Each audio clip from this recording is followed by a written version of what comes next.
recomendando a próxima música para você ouvir. Um recurso importante para os aplicativos são os seus sistemas de recomendações.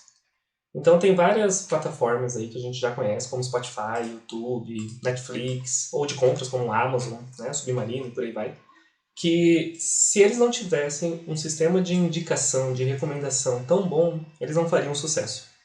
Então é normal a gente inicialmente começar por algum vídeo, por exemplo, ou buscar algum vídeo, mas os próximos sempre, normalmente a gente segue a recomendação da própria plataforma.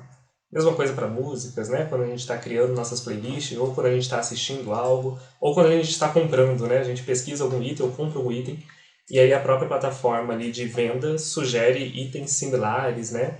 Ou que tem alguma ligação com o que a gente comprou para continuar a compra. E quanto melhor são essas recomendações, mais sucesso tem a plataforma. Mais preso a gente fica àquela plataforma de música, de vídeo ou de compras.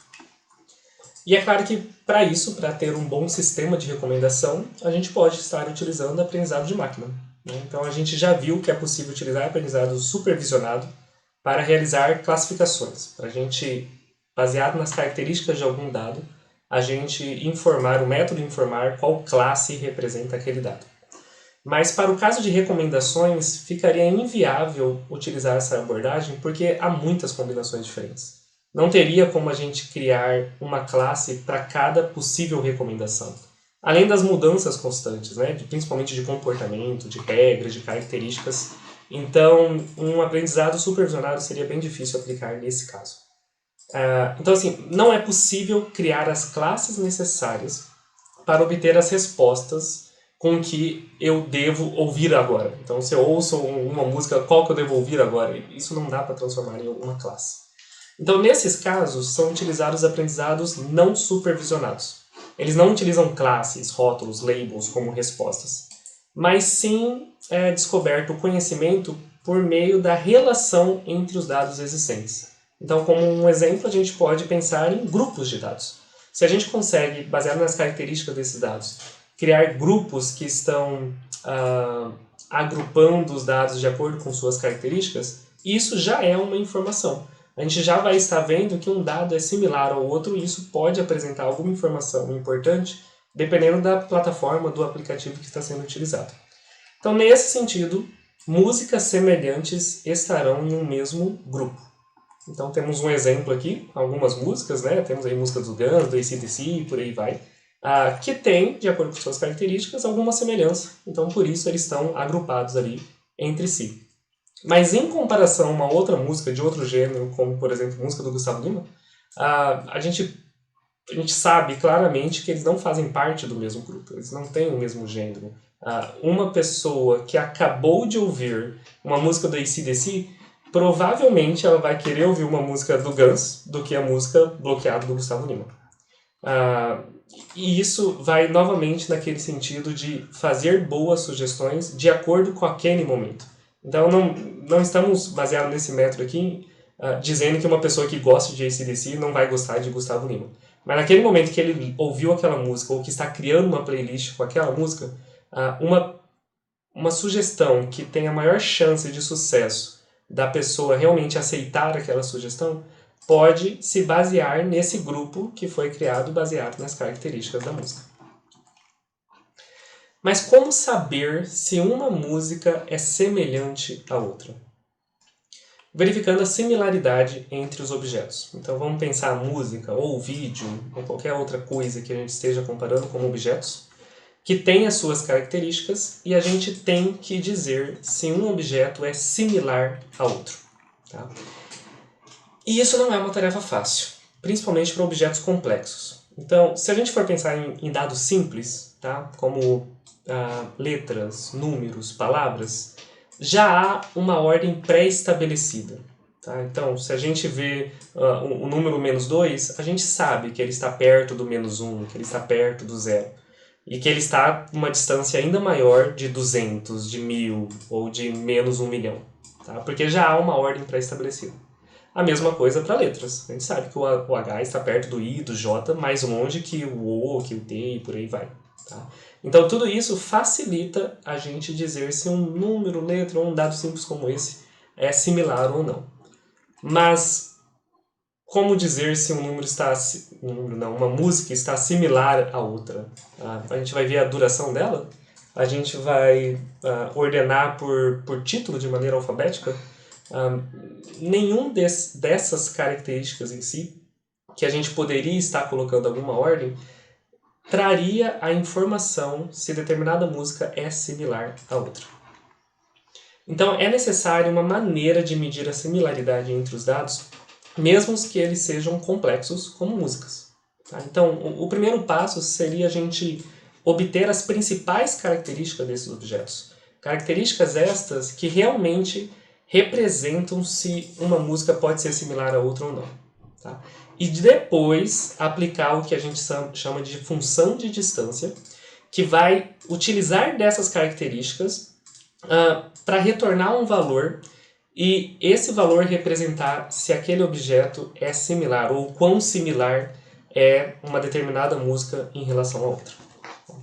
Então, como exemplo aqui, vamos pegar a música Vai Lá em Casa Hoje, e a gente tem como comparação a música Creep, do Radiohead, e Expectativa e Realidade. Tá? A gente vai aplicar a função distância de acordo com as características dessas três músicas para verificar qual que é a distância entre elas. E a gente vai obter uma distância D1 e D2. Baseado, se essas características forem realmente extraídas de maneiras corretas e essas características representar a similaridade que a gente busca aqui, nós vamos verificar que D2 é menor que D1. Ou seja, a expectativa e realidade é mais similar a Vai Lá em Casa Hoje do que a Creep. Então, se um usuário estiver ouvindo Vai Lá em Casa Hoje, o sistema vai sugerir que ele escute a seguir a expectativa e realidade do que Creep, e assim ele vai ter uma maior chance de sucesso.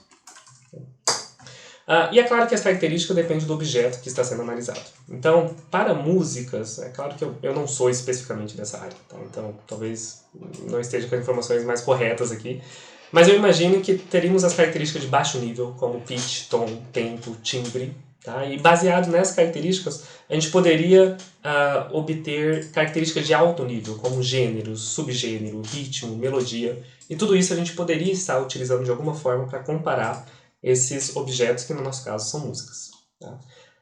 Tendo essas características, de alguma forma numérica, a gente teria que fazer algumas conversões aqui, elas podem ser utilizadas como parâmetros em função de distância como a euclidiana. Então, essa é uma função de distância simples, mas de certa forma traz bons resultados para a comparação entre objetos. Nessa equação aqui, nessa função, a gente tem x1, y1, duas características de um mesmo objeto, e x2 e y2, as mesmas duas características só de um segundo objeto.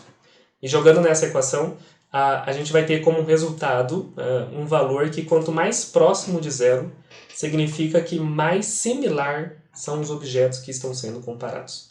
Então se a gente pegar as características de duas músicas iguais, vai dar zero, por exemplo, tá? São os mesmos valores, mas músicas muito diferentes dariam resultados cada vez maiores. E aí com base nisso a gente pode comparar N objetos diferentes entre si, verificando o quão distante está cada um deles.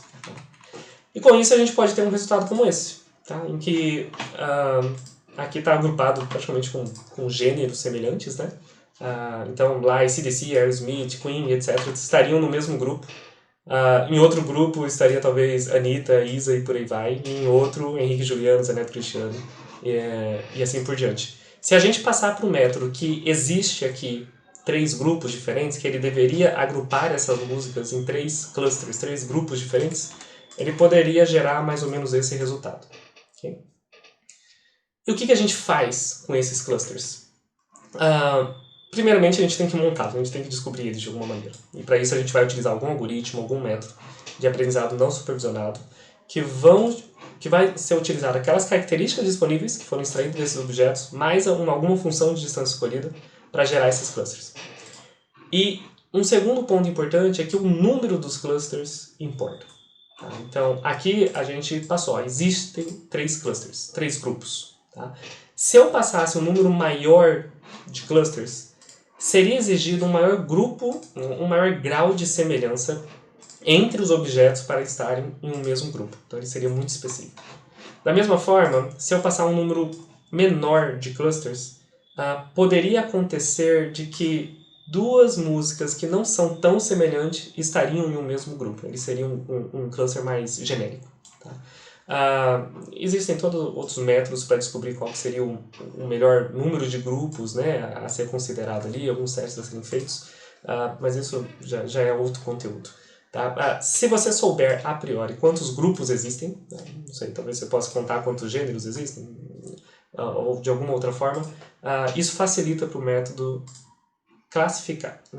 agrupar os objetos de uma maneira melhor. Okay?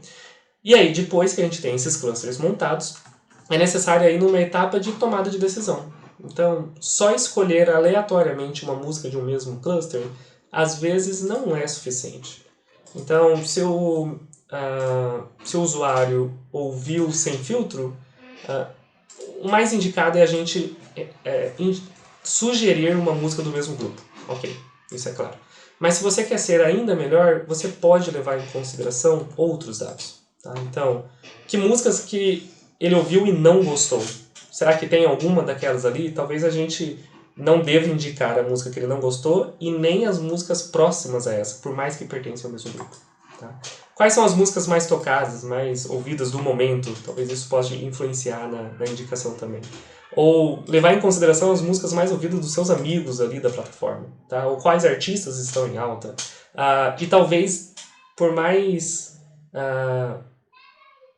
contraditório que seja, talvez não retornar a música mais semelhante ao que você ouviu. Para evitar, por exemplo, que eu acabei de ouvir uma música e me sugira uma música a mesma música, só que ao vivo, uma variação diferente. Não vai ser uma experiência tão boa essa. Então, todas esses pontos a serem considerados pode melhorar ainda mais o seu sistema de decisão. Bom, e aí pode ter certeza que grandes plataformas como Spotify e YouTube, eles consideram várias variáveis para fazer essas sugestões e testam novas variáveis constantemente. É algo que eles nunca param, tá? De mudar o sistema de recomendação deles. Então, eles mudam várias vezes no mesmo ano, inclusive, sempre tentando aprimorar suas sugestões e também dificultar que as pessoas descubram como serem sugeridos. Porque isso atrapalharia ali a experiência do usuário, sugerindo coisas que na verdade ele não quer, só por causa que a pessoa descobriu como que se destaca mais na plataforma. E com certeza o aprendizado não supervisionado está como uma das abordagens utilizadas para realizar essas recomendações. Tá? Então, fica a minha sugestão aí, já que a gente está falando, né, de recomendações e sugestões, para estudar um pouco mais os métodos não supervisionados, estudar extração de características de objetos complexos, como músicas e vídeos, e tentar fazer testes, tentar agrupá-los para ver se faz sentido o resultado que o método trouxe. Obrigado.